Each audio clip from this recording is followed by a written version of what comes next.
I'm Aaron from PhoneDog.com, and it's part 2 of the full video review of the T-Mobile myTouch. Let's take a look.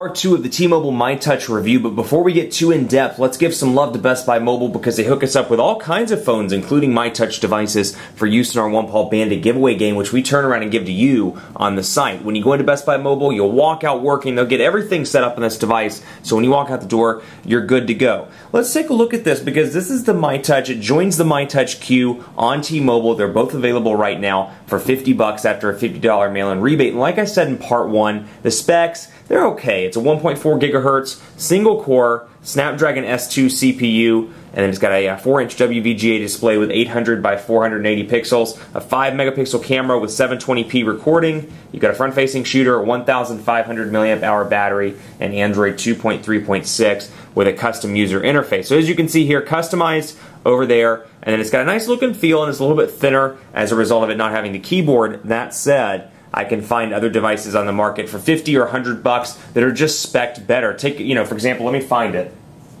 I thought I had it on my desk, but I guess I don't. The HTC One X, for example, $100 from AT&T, dual-core processor, top-end specs, HD display, and more, and you get it for $100. But AT&T is historically more expensive than T-Mobile, so you got to decide: do you want the longevity discount, or do you want the upfront discount and get a device that's a little bit better all around, or pay a little bit more and get a device that's a little bit better all around? But let's jump right in and take a look at some of the speed stuff here. We'll do a quadrant standard score, and I did take this device with the myTouch Q to a T-Mobile dead spot. I tested this one in a little bit of a different area also. I tested it in West Charlotte. There's a little T-Mobile known dead spot just off of Wilkinson. And I found it to be relatively decent. It did get choppy, but I was able to maintain the call. 1,500 milliamp hour battery here is going to get you about, at least with this device for me, I was able to get about 9 hours of talk time. That's with moderate use, so keep that in mind. Moderate use, 9 hours of talk time, somewhere around there in terms of overall time on the phone. That's with calling, texting, emailing, browsing the web, sending and receiving data, and more. So HSPA plus capabilities on this device as well means a slight battery drain on that front, so keep that in mind. Otherwise, a pretty decent all-around device, even though the battery's a little bit small, but it does have a 4-inch display. So it's loading up right now in quadrant standard. We're going to let it take its sweet time. Speakerphone's pretty decent as well, but I think the value proposition just isn't here to me. I know I say that in a lot of videos, but you look at this and then you look at like the One S on T-Mobile, which, if I'm not mistaken, it's $149.99 in T-Mobile stores right now, in corporate T-Mobile stores, which means you could probably get the One S for cheap or next to nothing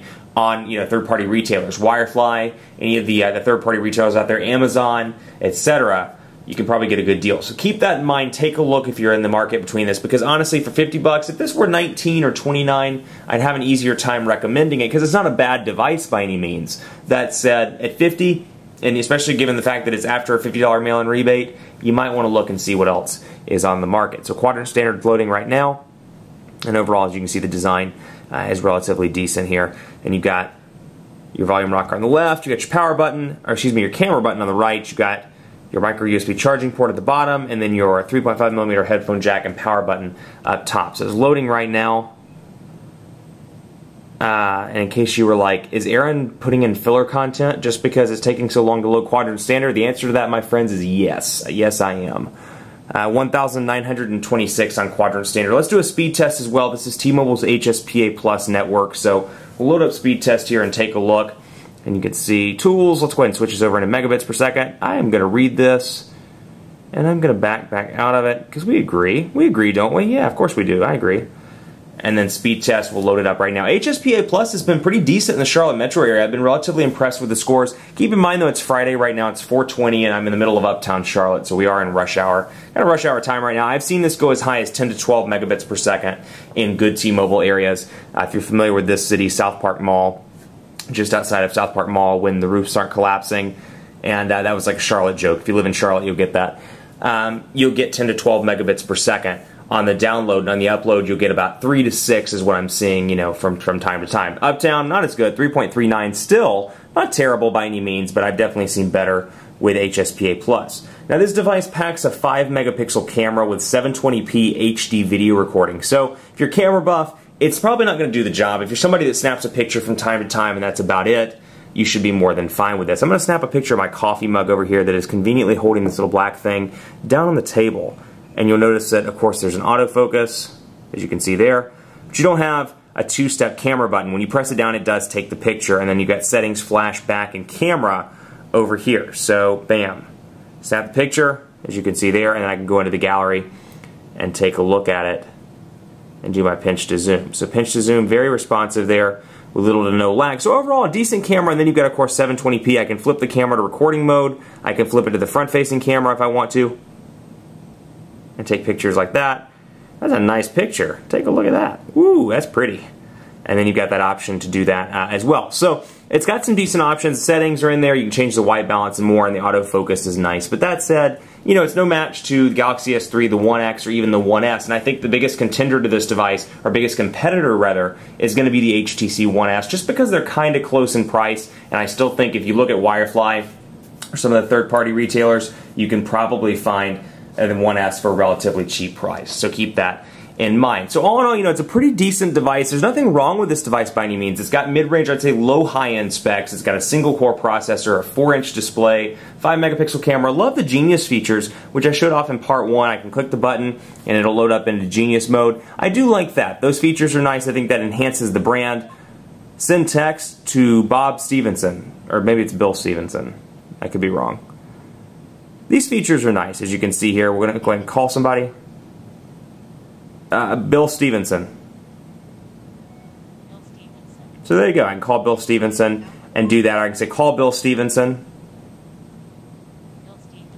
Pretty easy to use. And so I like that feature. That's good given the fact that this is a $50 device. Not bad by any stretch of the imagination. That said, the HTC series, obviously a little bit better. Then you look at like some of Samsung stuff. The Blaze, that series is even a little bit better. And then you look at like, of course, the iconic Galaxy S3, the One X, the Evo 4G LTE. There are a lot of great devices out there, and given the fact that a lot of these have dropped in terms of price, you got the One X at $100, you got the Lumia 900 at $50, I think it's really going to depend on whether you want a high-end device and pay a little bit more money, or you want the longevity of getting a cheaper device and being on a T-Mobile contract for 2 years and saving money, or, third option, within T-Mobile, spending a little bit of extra money and getting something like the One S, or perhaps maybe spending, you know, a couple extra bucks and getting the One S. Hey, take a look at the Amaze 4G as well, because even though it's an older device, it has been updated to Ice Cream Sandwich, and it does have a dual-core processor. So that's my advice. Nothing wrong with these devices. They're great additions to T-Mobile's lineup. I'm sure people are going to be very happy with these, but for the price, unless you can get this for free or maybe $19.99,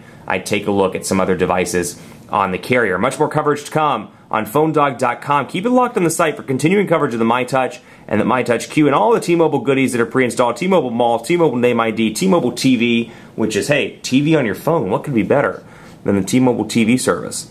Actually, there are a lot of things that are better than T-Mobile TV service, but T-Mobile TV service certainly isn't bad, so we can go ahead and take a look at that while we're signing off. Be sure to like us on Facebook, facebook.com/PhoneDog, and of course, cast your vote for your favorite smartphone in PhoneDog's official smartphone rankings. Be a part of the industry conversation at PhoneDog.com/rankings. Hit me up on Twitter as well, PhoneDog_Aaron, and on Facebook at Facebook.com/PhoneDogAB. The service, I believe, is $10, but you get some free channels as a result of being a T-Mobile customer. So if you are interested in signing up, keep that in mind. Stay tuned for more on T-Mobile's myTouch and myTouch Q, both designed by Huawei, on PhoneDog.com. Let's see what we can load up on TV here.